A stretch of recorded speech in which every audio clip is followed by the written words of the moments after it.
Yo, what's going on, everybody? We're back with another episode of Power to Producers. I'm here with my good friend, Pink, what's up? and today we're just going to get into it, see how he's feeling, how he's been, his journey through his producing career so far.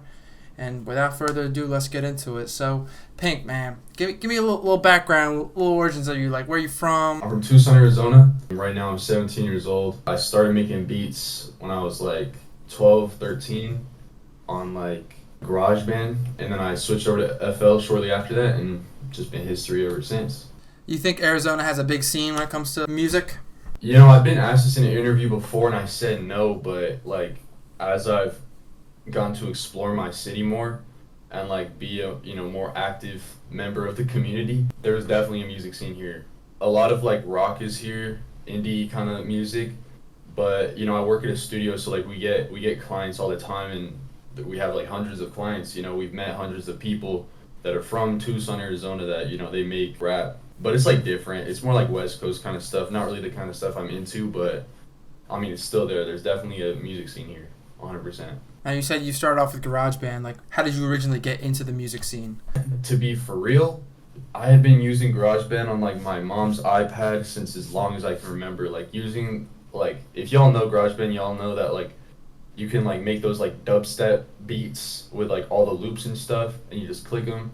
I was doing that. I was making like, yeah, just beats with the pre-made loops that they had, and then I like what also I would fuck around with the MIDI on there, but not really, because that was like too hard for my brain at the time. I was like an actual child. Yeah, just getting into it. But exactly. Then I like started hearing these beats on YouTube, these like Cardi type beats, and I was like, damn, this is insane. It's like, wow, I wish I could do this. So I hopped on GarageBand on the computer. It was so different. It took me a while to learn. I had one project. It was one project file that I had used for months. I would just make a bunch of different melodies, just melodies on top of melodies on top of melodies. Like I would just have like maybe like 30 different melodies and no drums, because the drums on GarageBand are butt. Like you cannot use those drums unless you import your own, and I didn't know how to do that. So I was just making melodies like non-stop. Then I found these tutorials about how to make beats. Well, like for me, FL Studio came along, got the demo. Then my mom saw I took a big interest in that, and she just bought me the like the $100 version. And then probably like about a year later, she's like, wow, like this kid's really into this, and she got me the full like whatever the biggest thing is for FL. Like so I got the whole thing, and that was, thank you, moms, thank you. I was about to say, shout out Mama Dukes. Yeah. You gotta love supportive parents. No, exactly. They've been supportive this entire journey. Like I wouldn't be here without my parents. Hell yeah. Now, like, who did you grow up listening to? Growing up, like I can take you through each era. Like when I was a little kid, it would be a lot of like whatever my dad and my mom were listening to. So like my dad is like really into like rock, so I would listen to a lot of rock. And I know like when I actually found my own like taste in rock, it was like Papa Roach. I liked Papa Roach. I liked Fall Out Boy and like Panic at the Disco, I'm not gonna lie. Okay. And then my mom would also just play her shit. I got into like Marshmello a lot, and just like would listen to like the big rap songs, like the really big hits, and then I slowly like found my kind of music. Really, when I found like Cardi is when I was like, damn, like, all right, this is what I like. That's really it. I see, like, your music taste kind of just had different jumps. Yeah. That just kind of like showed you different genres. Now, did that like inspire your current sound at all? Oh yeah, 100%. I would say especially Marshmello, because like y'all don't know, like Marshmello is actually a goat. No. Marshmello's melodies are beyond anything, and same thing with like the rock songs. Like I do not fuck with Panic at the Disco no more. That shit is for me it's cringe. But now like thinking back on it, like they probably did inspire me. But Marshmello 100% did inspire me, and I can hear it in my own music. Okay, so since you've been in the game, like, who are some of your favorite artists that you've worked with thus far? Favorite artist that I worked with, definitely Osama San, 100%. I fuck with bro. Yeet, gotta put him up there. That really like paved the big path for me when I started working with him. Uzi, honestly, bro, like all my homies like Jaden and Bandana Saint, like I love working with those guys. I can tell you love working with them. Like the music you guys put out, like there's love in that. It's not just some random placement. 100%. But honestly, bro, like right now, it's probably Osama's son that I'm happiest I worked with because I really fuck with bro. Now, where do you see yourself in 5 years' time? 5 years, bro. So 5 years from now, I want to be at the level of like we gonna be okay. I want to be like a underground like household name. I want everybody in the underground to know me and like want to be like me. I guess I want people to look up to me and I think I can make that happen, seeing as, I already have people that look up to me, admire the music I make. And I think that, with enough grind and like if everything goes right, I think in 5 years I'll be at that level. At least I hope. It would be sick. But yeah, I just want to be able to have connections to everybody and just like really just do whatever I want. And to be able to work with different producers, even if it's just different like genres or. Yeah, yeah. I mean, honestly, yeah, that would be sick. Like, I've definitely worked with people that I wouldn't usually work with, like people that make different kind of music than I do, and it's a really good experience. It widens your horizon. That's definitely a good thing, and I like to do that sometimes. And I think in the future there's going to be a lot more opportunity for that. There will be more incentive for that in the future as well. Definitely, and I think exploring your options not only benefits you, but like benefits Yeah. like the artists as well, and or producers. So Yeah, it's 100%. like a win-win. So did you ever think your beats would be recognized by the likes of like Yeet, Ski Mask, Homicide Gang, Summers? Like, did you ever think it would get to that level, or did you just think it was just gonna stay moderate the Bro, whole I don't time? even like honestly, I don't even know. Like when I first started, I probably didn't think like it's just hard for me to think back to exactly what my mindset was, but no, I wasn't thinking that I would be like this. And like it's crazy because I knew Ski Master Slump God before I even was making beats. Like I knew about his music, him and Juice and shit, because I would listen to like them a lot. I never thought I would work with him specifically. I never thought I would work with any of the people I worked with. Like I honestly didn't think I would work with anybody until I got this guy on my beat and he was trying to buy it. He ended up like scamming me. He ended up not buying it and I was pressed. Damn. But I was like 13, 12 or 13. I was like, damn, like this is something that I could really do. So I was like, I just locked in and focused up, and then shit started happening. I started getting placements and then that's when it kind of came to me. I was like, I can do this. The people like what I do and I like what I do. So I'm just gonna keep pushing it. And like with Yeet specifically, I got his email and shit. And then like I shared the email with Brett actually. And Brett was getting songs and I wasn't, and I got super discouraged. I was like, okay, maybe I'm never gonna work with Yeet. And then I started getting more with Yeet, and then I was like, okay, we good. I can really do this. Like, it's only a matter of time till I'm producing for everybody I've ever wanted to. Like, You could almost see like that your blocks like building up. yeah, I could, yeah. Especially now looking back on it, it's like, yeah, it was literally like building blocks. Like each and every one of these placements, like, set my mind up to like understand that I can do this. That's really all it is. 100%. Now, talking about these artists that you produce for, how did it feel to go number one in Russia, like a totally different country? It's one thing to go number Yeah, one, where you're from, but to go number one in yeah. a totally different country where you're bringing a totally new sound to it, like how does that feel? Like what was going through your mind? So let me say this first. I've gone number one in the United States. Oh, my That fault, my that was fault. that was crazy. That was crazy. But going number one in Russia was way crazier because correct me if I'm wrong, but there's a lot more people in Russia than there are in the United States. I'm pretty sure. I honestly don't know, but I'm willing to bet. It's a whole other demographic. Like I have people in my I've talked to people from Russia before, but it's like it's literally like a whole different thing. Like Whole it's different culture over there too. whole different culture, and it's like it's crazy that I've touched people that pause, but maybe we cut Emotionally. that out. It's crazy that like my music has like been heard by people that are so different from me, literally across the planet, and they love it. It went number one there, like that's crazy. But what was really craziest was going number one on the globe. That was super crazy.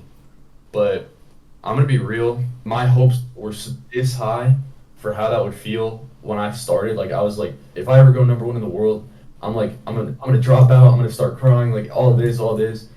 I'm still in school, and like the expectation was like this, and the feeling was like this. Like I'm not gonna lie, like I way over, like I thought it was gonna be a way better feeling, and then it happened. I was like, okay, this is cool, but this isn't changing my life. Like this feeling isn't like a life changing feeling. You know what I mean? Like Yeah, the reality of it didn't overweigh what you thought it was but going to. exactly. But I'm still super aware that that's a huge accomplishment. I'm proud of myself. Proud of the other people that worked with me on that, and I'm really happy it happened. But yeah, it's just it didn't live up to my expectations, honestly. Who did you go number one with in America? In America, that was Yeet, Oh, it was Yeet? and Sweet. also that was Yeet globally. Oh, okay. Nice. Yeah, Is there any genres that you want to like tap into that you haven't yet? definitely like EDM is super sick. That's probably the main one because I do make EDM beats. Every single EDM beat that I've made, I've gotten like a big rapper. Rappers that don't use my normal beats, they'll hop on my EDM beats. You know. They probably find it Um, interesting, like it's something different from what they're used to. Exactly, because I think EDM, a lot of it sounds the same, just like a lot of other music sounds the same. I like to think that I give it a refreshing kind of change to EDM, like with my kind of melodies, my kind of flow, but then like EDM style beat, you know? Yeah. I do some engineering on, sometimes like I know my way around Pro Tools, I know my way around recording on FL really well though. But I'm getting better at Pro Tools, not there yet. For that specifically, like I want to work with country artists because there's big money in that. Like Taylor Swift, like that would be insane. Like if I was engineering for Taylor Swift, that would be crazy. Oh my gosh. Um, but also I wanna make beats for like pop artists. Like a Justin Bieber song would be insane. Sabrina Carpenter or something like that. Like yeah, that would be sick. Something that's just like taking over the Billboard. Not even Exactly. just yeah. Just an anthem. You're talking about you engineering, but like who are some of your favorite producers in the game that you personally really mess with that you may think don't get enough recognition or do get enough My recognition? my all-time favorite, bro. It's got to be okay. He gets enough recognition, so I'm not gonna give him that time of day here. My boy Lilo, he's my favorite, bro, because we really like helped each other build a sound together and build our own individual sounds. And I see bro every day, like we're just best friends, so I gotta support the homie. I really like Sky.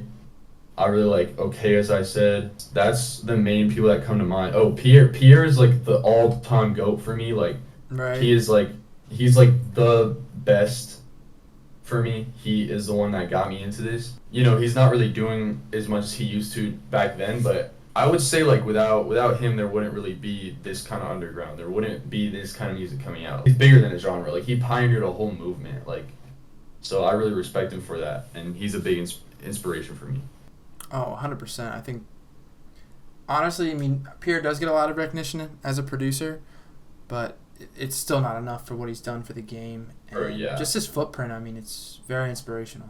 Have you ever thought about making like a tape full of like your favorite artists on it? And like, Yeah, if you bro. did make this tape, like, what would you call it? Okay. So yeah, that's a loaded question. So back when I first started, like right when I was first starting to like get placements, I was like, bro, I gotta make a prod tape. I was asking all these tiny rappers that I was working with to get on my tape, and I just ended up not doing that. Years went by, and just recently I've been thinking about doing that again. I have the people that I want, like I know what I want, who I want on there. I already have songs that I know I would want to put on there. It would be cool if I could call it Pink Tape, but I can't. Yeah, For right. That obvious name's reasons. kind of already hate to say Yeah. used, but like, That's the hardest part is figuring out a name. So I can't give you an answer to that right now because if I do, it's not gonna be a good one. no, it's totally understandable. That kind of thing, I feel Yeah. like should come to you. Oh yeah, no, yeah. It's honestly what I'm waiting for. Just one day for it The to pop in name. your head. I'm sure one day it'll happen.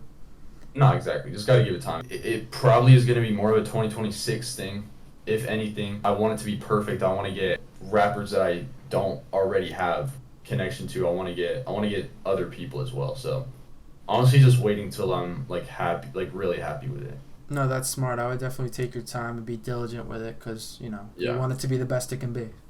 You only got one debut tape. Exactly. You got to make your So mark with that. gotta make it perfect. Yeah. So how'd you get yourself out there as a producer? It really came from, it was like a butterfly effect. I was making tight beats on YouTube. They're still up on my YouTube channel. My first beat ever is up on my YouTube channel still. And I like how you leave it on there.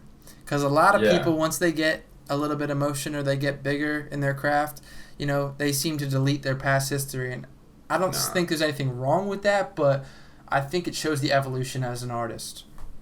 I want others and myself to be able to look back on how far I've come, how far, the people that have been around me have come as well. But what really started it was this one tutorial on how to make art dealer type beat. I made that. It was my first video with over 1,000 views. I think it's at probably 6,000. So nothing like wow, but that was crazy when it happened because I probably hadn't even touched 500 views by that point. So getting a video that popped off was legendary. That was a great feeling. But from there, Bread hit me up in the comments. I gave him my Instagram. I wasn't even making beats on Instagram. My Instagram was just a personal Instagram. Then I rebranded the whole thing. And honestly, my work with Bread is really we went up together a lot. And I like to say this because people back in the day used to say that I would be nothing without Bread, but no one realizes that where would he be without me doing half of the beat too? Yeah, it's 50-50. It's always been 50-50. It will always be 50-50. To all y'all haters out there, that's not how this works. We do this together. It's a team effort. Bread really was, me and him working together was really the thing that set my career off, officially, starting to get big placements, money, stuff like that. Since then, me and him have both kind of went our own way with our music. He started learning how to make his own sound, his own melodies and stuff. I taught him a bunch of, what I know, all my melody tricks. I was able to develop my own sound during that time. I kind of stopped leaning towards the Yeet sound and just started leaning towards the sound that I like, just, what floats my boat. What you like to make. Exactly, and that's really it. Ever since then, I've just been going up just because of that. And I've noticed such a increase in love and popularity and money and placements and everything since I took the path to my own sound. Yeah, I think that's definitely a revolutionary point in a producer's career. Oh yeah. Not trying to the biggest point. Not trying to cater to artists, more of them, 100%. Attracting 100%. to your own sound. So. Exactly. And there's nothing wrong with catering to artists. There'll be a big artist and they'll be yo, they want this kind of beat, but I'm gonna put my own spin on it. I'm gonna make it mine. I'm not just gonna be okay, here's this beat that you've definitely already heard before. Just work with the vibes, just make it your own sound, but just work with the same vibes that this artist wants. So besides the music, what else has producing taught you about life? Producing has taught me so much. To be patient, not to rush, except I still do, but I still have that mindset of not doing that. And it's taught me to be creative in everything that I do and find a creative solution to all these problems. It's taught me to try to be your own person, try to be different. Not don't try to be different, but just be different. Just be your own person, be unique, be someone that people want to be around. And it's taught me a lot about the networking part has taught me a lot about talking to people professionally, talking to people nicely, talking to people stern when you have to, being stubborn when you have to, not letting people walk all over you. Bro, it's taught me so much stuff. It's taught me how to deal with money. It's taught me how to be an adult before I'm even an adult. I'm not actually an adult yet, but I'm doing all these things that adults are doing and some adults aren't even doing. That's awesome to see that you benefited a lot more than just from the music aspect of it. Oh yeah. I could really keep going, but it would just be so long. No, so much. I get it. So what artists would you want to work with in the future that you haven't yet worked with? Playboi Carti and Netspin. Future and Young Thug would be awesome, but it's not like that's my goal. But that would be awesome. That would be honestly life changing. But Netspin, Carti is my biggest goal. He's always been my dream placement since I started. But I really like Netspin a lot, so Netspin as well. Yeah, he gets a lot of buzz. I'm not Yeah, so in yeah. tune with his music, but I know he has a big crowd behind him and a lot of support.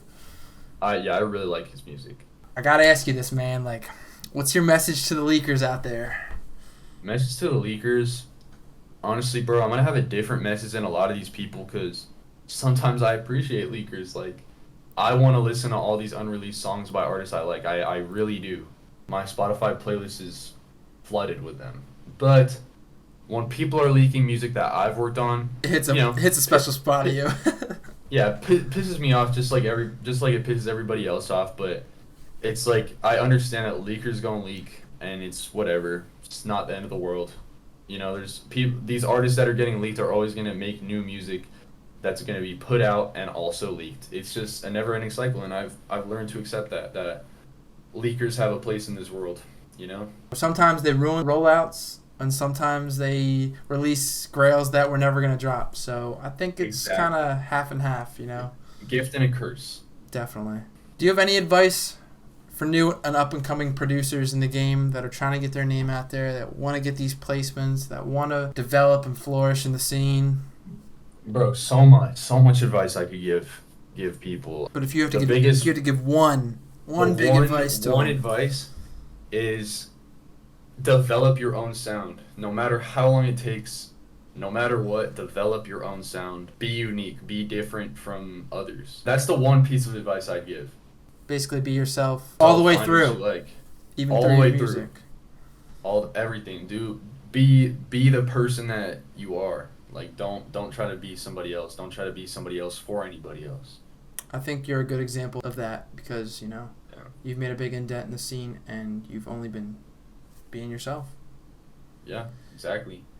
Pink, man, I can't thank you enough for joining me on this episode. Any last things you want to say? Yeah, bro, I just want to, thank you for having me so much. I love to do interviews. I love to talk my talk. I love to give people advice and a little insight into my life and whatnot. Last words, like, stay on your shit, y'all. Don't quit. If you're ass, that's okay. You'll get better. If people are telling you you're ass, don't listen to it.